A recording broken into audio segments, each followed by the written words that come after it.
I'm gonna read myself a bedtime story before I go to bed. Walt Disney's Dumbo. There's Dumbo and there's Miss Jumbo. Spring had arrived. It was time for the circus to travel from town to town again. Everyone was excited, but the most exciting thing about spring was still on its way. Late one night, a flock of storks flew over the circus tents. Each stork carried a special bundle. The storks dropped the bundles gently, for inside each one was a baby animal. The mothers were happy because their babies had finally arrived. But one mother was not happy. Miss Jumbo waited all night, but there was no bundle for her. She took one last look at the sky before she got on the circus train. I hope my baby comes soon, she thought. In the clouds above, one last stork was checking his map.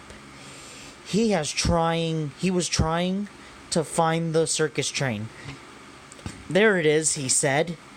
He grabbed the heavy bundle and flew off to the train. Miss Jumbo, he called. Miss Jumbo! Over here! Cried all the elephant ladies. Right this way! Sign here.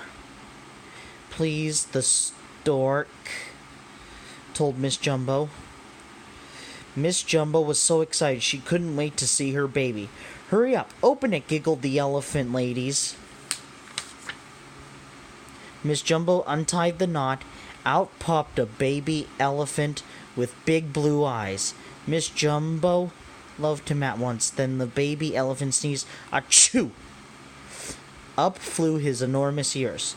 The elephants laughed at the tiny baby. What funny ears, they said. We will have to call him Dumbo. Miss Jumbo didn't care.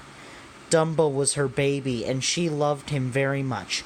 Soon the circus reached the first town. Everyone had to help set up the tents, even the elephants. The next day, the circus animals paraded through the town.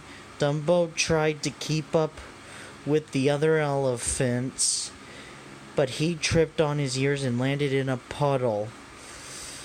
All the children laughed at him. Later, some boys started to tease Dumbo and pull on his ears. Miss Jumbo rushed over to protect her baby. She gave one boy a spank. Help! The boy cried. The ringmaster heard the boy cry for help. Stop that elephant, he shouted. Soon, Miss Jumbo was tied up and led away to a cage. That's not fair. Poor Dumbo. Those boys should be sent to hell. Mostly this one. That evening... Oh, wait. The ringmaster heard the boy cry for help. Stop that elephant, he shouted. Soon Miss Jumbo was tied up and led away to a cage. That evening, the elephant ladies blamed Dumbo for everything. They couldn't talk to him or even look at him. Poor Dumbo, he missed his mother very much. Timothy the circus mouse felt sorry for Dumbo. He decided to teach the elephant ladies a lesson. Boo! He shouted. The elephant ladies screamed. They were all afraid of the little mouse. Dumbo was afraid of Timothy too. He hid in a pile of hay. Timothy offered the little elephant a peanut. Don't be afraid, the circus mouse said. I like your ears, and I'll help you get your mother back. When Dumbo heard that, he knew he had found a friend. As Dumbo and Timothy walked past the ringmaster's tent, they heard him talking about a new elephant act. I have an idea, Timothy whispered. He hurried into the tent. Timothy was sure that once Dumbo was a star, the ringmaster would free Miss Jumbo. When the ringmaster fell asleep, Timothy whispered in his ear, Your new elephant act will star Dumbo. Dumbo. Dumbo, the ringmaster repeated. Then he woke up. I've got it, he said. Dumbo will be the star of my elephant act.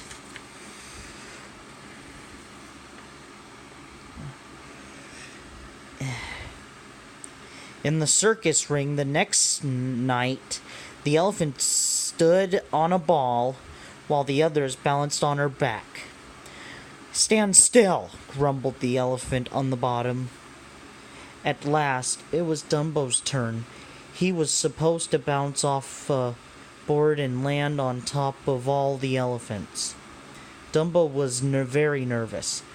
When the ringmaster called his name, he ran onto the board and bounced right into the ball.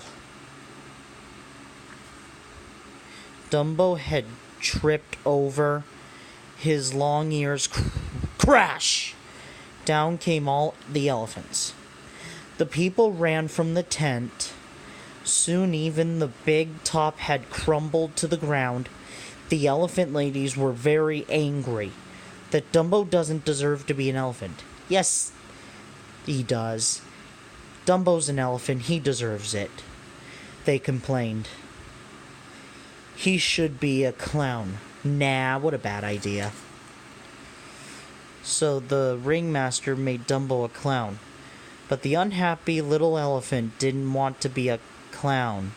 He had to jump from a very tall building onto a tiny tub. Into a tiny tub. "Cheer up," Timothy said later as he helped Dumbo wash off the clown makeup. "We're going to see your mother." Oh, off they went to see Miss Jumbo. Miss Jumbo heard them coming. She rushed to her cage window. Miss Jumbo tried to see her baby, but a strong chain held her back. All she could do was stretch out her trunk to Dumbo. Dumbo's mother sang him a lullaby. He missed her so much. It was very hard to say goodbye. How sad. That's sad. The clowns were singing when Dumbo and Timothy returned. Dumbo had made their act a big success and they were very happy. But Dumbo was not happy. In fact, he got the hiccups from crying so much. "Drink some water," Timothy said. He didn't know the clowns had made the water taste funny, and the water made Dumbo feel funny. It made him see two Timothys. "What's wrong with the water?" wondered Timothy. The mouse took a sip. The water made him feel funny too. The next morning, a group of crows found some unusual visitors in their tree. Dumbo and Timothy were both asleep on a branch high up in the tree. "Have you ever seen anything like it?" they asked each other. Timothy woke up. "Don't look down, Dumbo," he cried, hanging on tight, but Dumbo looked. Splash! Down they fell into the water. The crows laughed and laughed. What a morning they were having. Timothy didn't think it was funny. "Go ahead and laugh," he said. "How did we get up there anyway?" he asked them. "Maybe you flew up," cried the crows. They were only joking, but Timothy jumped up and down. Of course! Dumbo, you could fly! You can use your ears as wings! Dumbo didn't think he could fly. The crows decided to help. They gave Dumbo a feather. "It's magic," they told him. "It will keep you from falling." They brought the little elephant to the edge of a tall cliff. Dumbo closed his eyes, flapped his ears, and jumped. The crows were right. He really could fly. "Now, we've seen everything," the crows laughed. Wait until they see this at the circus," Timothy shouted. That night, Dumbo jumped from the burning building. But this time he flew over everyone's head. Dumbo was the star! The ringmaster let Miss Jumbo out of her cage. Dumbo and his mother hugged each other, and no one ever laughed at Dumbo's ears again. The end. That was a great story. Great story.